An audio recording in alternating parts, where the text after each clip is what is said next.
तो मैं रश्मि आज एक नए वीडियो के साथ आपके सामने उपस्थित हूँ।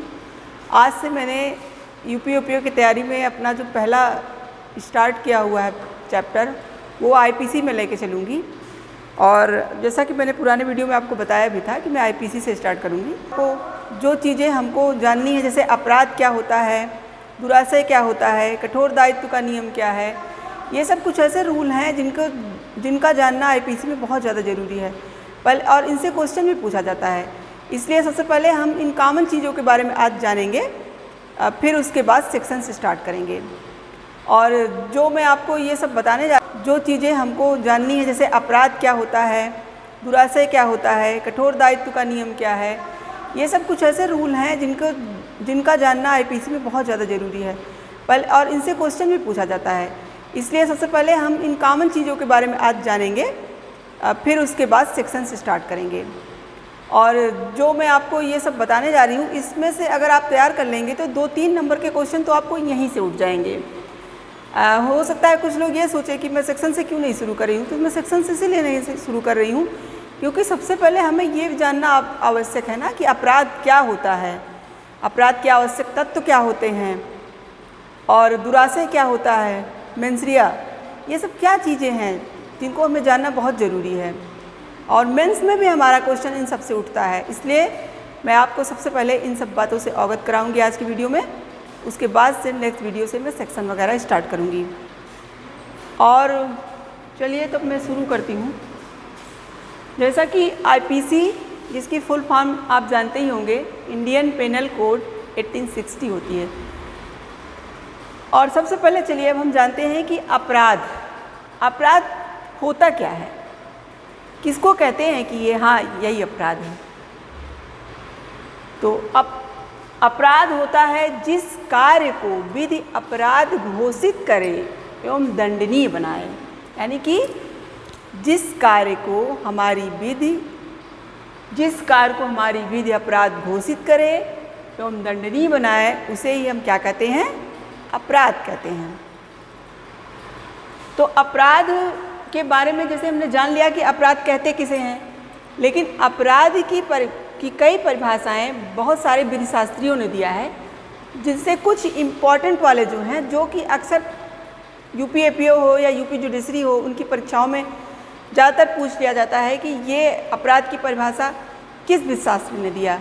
तो वो कुछ इम्पॉर्टेंट विधिशास्त्री हैं जो 2-3-4 करके हैं, तो मैं आपको वो एक्सप्लेन कर रही हूँ। जैसे केनी ने क्या कहा, केनी ने कहा कि अपराध उन अवैध कार्यों को कहते हैं जिनके बदले में दंड दिया जाता है और जो कि किसी सामान्य व्यक्ति द्वारा दंडनीय नहीं है बल्कि सम्राट द्वारा दंडनीय है। तो केनी की परिभाषा ये है। तो हम याद कैसे रखेंगे, क्योंकि इनकी परिभाषा थोड़ी बड़ी भी है। तो सबसे हमारा पकड़ने वाला प्री के हिसाब से हम आपको तैयारी करवा रहे हैं, तो आपको हम स्मार्ट व्यू से बताएंगे कि किस तरीके से आप याद रखिए। तो चलिए बताते हैं कि केनी की परिभाषा में हम कैसे पकड़ेंगे। तो केनी ने ये सम्राट शब्द का यूज किया है, जो और विधिशास्त्रियों की परिभाषा में आपको नहीं मिलेगा। तो आप जब भी अपराध की परिभाषा में सम्राट शब्द देखिएगा, आप समझ जाइएगा तुरंत कि ये केनी की परिभाषा है। अब नेक्स्ट है ब्लैकस्टोन की। अपराध एक ऐसा कृत्य है जो सार्वजनिक विधि के उल्लंघन में किया गया हो। यानी कि अपराध एक ऐसा कृत्य है जो एक सार्वजनिक विधि जो होती है उसके उल्लंघन में किया गया हो। अब इनकी परिभाषा में हम लोग पकड़ते हैं ये क्या, इनका एक क्या पॉइंट है जो हम पकड़ के इसको याद कर सकते हैं। तो इनमें हमने सार्वजनिक विधि की बात इन्होंने किया। अगर इस चीज़ को हम याद करें कि ब्लैकस्टोन ने अपने अपराध की परिभाषा में सार्वजनिक विधि का उल्लेख किया है, इस पॉइंट को याद रखेंगे तो हमें इनकी परिभाषा याद रहेगी। अब हेनरी मैन ने क्या कहा था, प्राचीन समाजों में दंडनीय आपराधिक विधि नहीं है बल्कि दोष विधि है। इन्होंने क्या कहा, इन्होंने कहा कि प्राचीन समाजों में जो दंड विधि है वो अपराध विधि नहीं थी बल्कि क्या थी, एक दोष विधि थी। तो इन्होंने इनकी परिभाषा में दोष विधि की बात की गई है, दोष विधि। इसको अगर आप इस तरह से याद रखेंगे तो आपको याद रहेगा। चलिए, ये कुछ विधिशास्त्री थे जो थोड़े इम्पॉर्टेंट थे, तो मैंने बता दिया। आपको और विधिशास्त्रियों के बारे में थोड़ा सा देख लीजिएगा किन किन लोगों ने थोड़ा अपराध की परिभाषा दी है। तो उसके लिए आप लोग घटना चक्र जब उठाएंगे ना, प्रीवियस ईयर्स के जो पेपर रहेंगे उसमें से आप कुछ मतलब शास्त्रियों के और भी परिभाषाएं थोड़ा देख के उसको रिवीजन कर लीजिएगा उसका। अब चलिए हम बताते हैं कि अब तो हमने जान लिया कि अपराध क्या होता है, अब हमारे समझ में ये तो आ गया, लेकिन अपराध के चरण कौन कौन से हैं कि हमारा अपराध पूर्ण हो गया, मतलब कंप्लीट अपराध हो गया। तो इसके अपराध के चरण हैं आशय, तैयारी, प्रयत्न और परिणाम। सबसे पहले अपराध के चरणों में क्या आता है? आशय, यानी हमारा आशय क्या है, हम क्या आशय लेकर के कोई काम करने जा रहे हैं, चोरी करना है या कुछ भी करना, आशय हमारा क्या है। फिर उसके बाद उस आशय को सोचने के बाद हमारा अगला फेज आता है तैयारी। फिर उस आशय के लिए हम क्या करेंगे? तैयारी करेंगे, तैयारी बनाएंगे कि कैसी तैयारी हम करें। फिर उस तैयारी को करने के लिए हम एक प्रयत्न करेंगे, मतलब कोशिश करेंगे कि हमारा वो अपराध पूरा हो जाए। और जैसे ही हमारा अपराध पूरा हुआ परिणाम, तो वैसे ही अपराध कंप्लीट हो गया, यानी आशय हो गया, फिर तैयारी करेंगे, फिर प्रयत्न करेंगे, फिर परिणाम आएगा हमारा। कभी कभी क्या होता है कि ज़रूरी नहीं है कि आशय परिणाम तक पहुँचे तभी अपराध हो। क्या होता है कि कभी कभी तैयारी करना भी दंडनीय हो जाता है, यानी तैयारी आपने कर ली है तो भी आपको उस तैयारी को रोकने के लिए वहीं पे आपको अपराध करने से रोक दिया जाए, उसको भी दंडनीय बनाया गया है। उसको आप आईपीसी का सेक्शन 122, 126 और 399 में 122, सेक्शन 126, सेक्शन 399 में आप तैयारी दंडनीय है, इसको आगे पढ़ोगे। अब इसी तरह प्रयत्न भी दंडनीय माना गया है। कुछ प्रयत्न भी ऐसे हैं कि आप प्रयत्न तक पहुंचते हैं तो उसे भी दंडनीय माना जाता है, जैसे सेक्शन 307, 308, 309, 393 और 511। ये ऐसे सेक्शंस हैं जिसमें प्रयत्न भी हमारे क्या हो गए? दंडनीय हो गए। तो ज़रूरी नहीं है कि हमारा अपराध लास्ट परिणाम तक ही पहुँचे तभी दंडनीय हो। कुछ तैयारी में भी दंडनीय हो जाता है और कुछ प्रयत्न में भी दंडनीय हो जाता है। तो ये रहा हमारे अपराध के चरण। अब जैसे देखिए, आपसे क्वेश्चन ऐसे ही पूछ सकता है, छोटे छोटे क्वेश्चन जब बनाए जाते हैं तो इस तरह क्वेश्चन उठते हैं कि अपराध के चरण में कौन कौन सा नहीं आता है।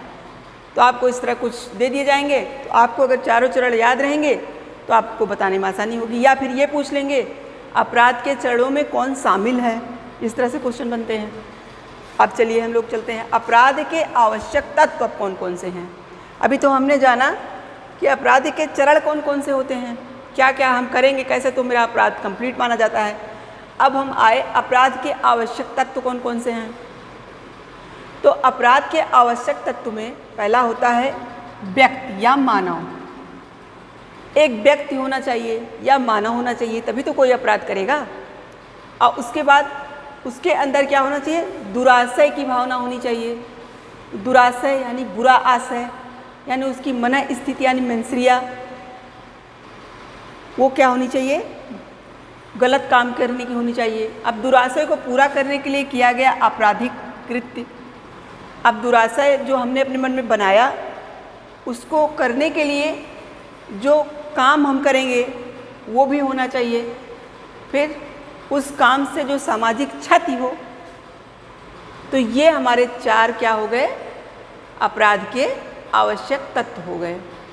इससे भी ऐसे ही क्वेश्चन पूछा जाता है कि अपराध के आवश्यक तत्वों में कौन सा है, या अपराध के आवश्यक तत्वों में कौन सा शामिल नहीं है। इस तरह से आपसे क्वेश्चन पूछे जाएंगे। अब चलिए, अपराध के आवश्यक तत्व ऐसे पूछा जाता है कि अपराध के कौन से आवश्यक तत्वों में नहीं है। तो ये क्वेश्चन कई बार रिपीट होते रहते हैं, बार बार आपसे ये सब पूछे जाते रहते हैं, इसलिए आप इसको बहुत अच्छे तरीके से तैयार करिएगा। जैसे अपराध के आवश्यक तत्वों में हेतु, उद्देश्य और उद्देश्य या प्रयोजन जो होता है, इनकी कोई ज़रूरत नहीं होती है। हमारा उद्देश्य क्या है या हमारा प्रयोजन क्या है, हमारा हेतु क्या है, इससे हमको कोई मतलब नहीं होता है अपराध में। इसलिए कभी कभी पूछ लेता है कि अपराध के आवश्यक तत्वों में शामिल नहीं है, तो आपको तैयार रखना होगा हेतु या उद्देश्य अथवा प्रयोजन, ये दोनों तीनों चीज़ें अपराध में शामिल तत्वों में शामिल नहीं है। अब हम लोग समझते हैं कि ये मेंसरिया क्या होता है।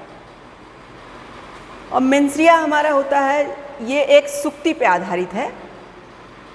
वो सुक्ति है एक्टस नॉन फेसिट्रियम निसी मेंसिट्रिया, एक्टस नॉन फेसिट्रियम निसी मेंसिट्रिया, यानी act is not offence without mental guilt, अर्थात बिना दुराशय के कोई कार्य अपराध नहीं माना जाता।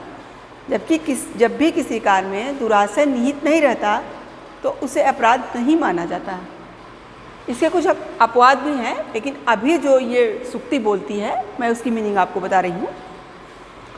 तो एक्टस नॉन फेसिट्रियम निस मेंसिट्रिया, ये सुक्ति आप लोग बहुत अच्छे से तैयार कर लीजिए। और इसका मतलब क्या होता है, इसका फुल फॉर्म क्या है, ये भी जानिए। Act is not offence without mental guilt, बिना दुराशय के कोई कार्य अपराध नहीं है। तो इस सुक्ति के माध्यम से हमें बताया गया कि अपराध में दो आवश्यक तत्व निहित होने चाहिए, एक शारीरिक तत्व, एक मानसिक तत्व, जिसे आरसी निगम सर ने अपने बुक में बताया है कि अपराध में दो आवश्यक तत्व निहित होने चाहिए, एक शारीरिक तत्व और एक मानसिक तत्व। मानसिक तत्व का भी होना बहुत जरूरी होता है। अब हम आपको बता रहे थे ना कि अपराध में मानसिक तत्व का या मेंसरिया का होना या दुराशय का होना बहुत ज़रूरी होता है। तो कुछ इसके अपवाद भी हैं, जो अगर आपके मन में कोई मेंसरिया नहीं है, दुराशय की भावना नहीं है, उसके बाद भी आप कर देते हो तो भी उसको अपराध मान लिया जाता है। वो कौन कौन से हैं? कॉमन लॉ में एक लोक उपताप है, एक है हमारा आपराधिक अपलेख, एक न्यायालय की मानहानि। लोक उपताप है, आपराधिक अपलेख है और न्यायालय की मानहानि। ये ऐसे तीन एलिमेंट हैं जिसमें दुराशय की कोई आवश्यकता नहीं है, मेंसरिया की कोई ज़रूरत नहीं है। अगर आप इसको कर देते हैं तो आपको जो है आपका अपराध मान लिया जाएगा। और इसको एक तरह से कठोर दायित्व का रूल भी बोलते हैं कि कठोर दायित्व का रूल भी इसे ही बोलेंगे कि जिसमें क्या मेंसरिया की आवश्यकता नहीं होती। ऐसे ही कठोर दायित्व पे एक उदाहरण है दुर्विवाह का। दुर्विवाह भी हमारा एक ऐसा अपवाद है, वो अपराध का आवश्यक तत्व नहीं माना, जिसमें अपराध के आवश्यक तत्व का में दुराशय का शामिल होना जरूरी नहीं है। तो ये क्वेश्चन भी बहुत बार रिपीट किया गया है कि कौन से ऐसे अपराध हैं जिसमें दुराशय की आवश्यकता नहीं होती है, तो वो दुर्विवाह है।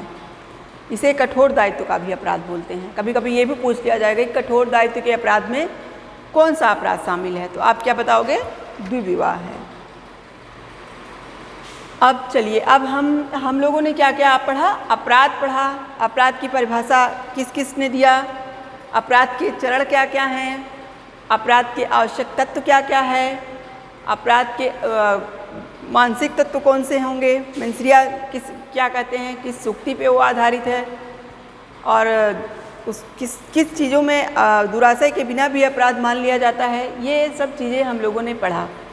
अब कुछ मेंसरिया और दुराशय से संबंधित कुछ इम्पॉर्टेंट केस ला हैं जिसको भी आप लोग जान लीजिए। जैसे मेंसरिया दुराशय से संबंधित है ब्रेड वर्सेज वुड का केस, ब्रेड वर्सेज वुड का केस, आर वर्सेज टाल्सन का केस, सिराज वर्सेज डी रुटजन का केस जिसके न्यायाधीश क्या हैं? राइट हैं, आर वर्सेज प्रिंस का केस जिसके न्यायाधीश ब्लैकबर्न हैं। कभी कभी क्या होता है केसों के आपके न्यायाधीश भी पूछ लिए जाते हैं, इसलिए आप जब भी तैयारी करिएगा, अगर आपको न्यायाधीश आप घटना चक्र की जब बुक उठाएंगे ना प्रीलिम्स की, तो उसमें आप देखेंगे कि आपको जो केस ला दिए रहते हैं, कभी कभी जो पूछे जाते हैं, उसमें जो एक्सप्लेनेशन रहता है उसमें बताया रहता है कि इसके फला न्यायाधीश हैं। और कभी कभी क्या करता है कि वही क्वेश्चन बना के पूछ लिया जाता है कि इस केस में कौन से न्यायाधीश थे। ऐसे ही बहुत बार सिराज वर्सेस डी रुर्जन के केस में राइट न्यायाधीश हैं, इनको भी कई बार पूछा गया है कि सिराज वर्सेस डी रुर्जन का जो केस है उसमें न्यायाधीश कौन से हैं। और आर वर्सेस प्रिंस का केस भी कई बार पूछा गया है, जिसमें ब्लैकबर्न जो हैं वो न्यायाधीश हैं। तो इस तरह से आज हमने आपको अपराध के बारे में एक मतलब जानकारी दिया कि अपराध क्या होता है, अपराध के आवश्यक तत्व कौन से होते हैं। और एक चीज़ और है, कभी कभी ये भी पूछ लिया जाता है कि अपराध की परिभाषा क्या आईपीसी के किसी सेक्शन में दिया हुआ है। तो अपराध की परिभाषा आईपीसी के किसी सेक्शन में नहीं दिया गया है, बल्कि अपराध की परिभाषा सीआरपीसी के सेक्शन 2N में दिया गया है। सीआरपीसी के सेक्शन 2N में दिया गया है, लेकिन आईपीसी में नहीं दिया गया है, क्योंकि हमारी आईपीसी जो चीज़ होती है सब्सटेंशियल लॉ होती है और हमारी सीआरपीसी प्रोसीजरल लॉ होती है। यानी कि हमारे आईपीसी में सिर्फ आपको क्या क्या दंड दिए गए हैं सिर्फ यही बताया गया है, कौन देगा, कैसे ट्रायल होगा, क्या होगा, ये सब आपको सीआरपीसी में पता चलेगा।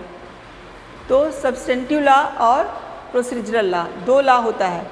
तो हमारा जो आईपीसी है वो सब्सटेंटिव लॉ है और सीआरपीसी हमारा प्रोसीजरल लॉ। इसलिए जो भी हम आईपीसी में पढ़ेंगे उसका प्रोसीजर सीआरपीसी में पढ़ेंगे।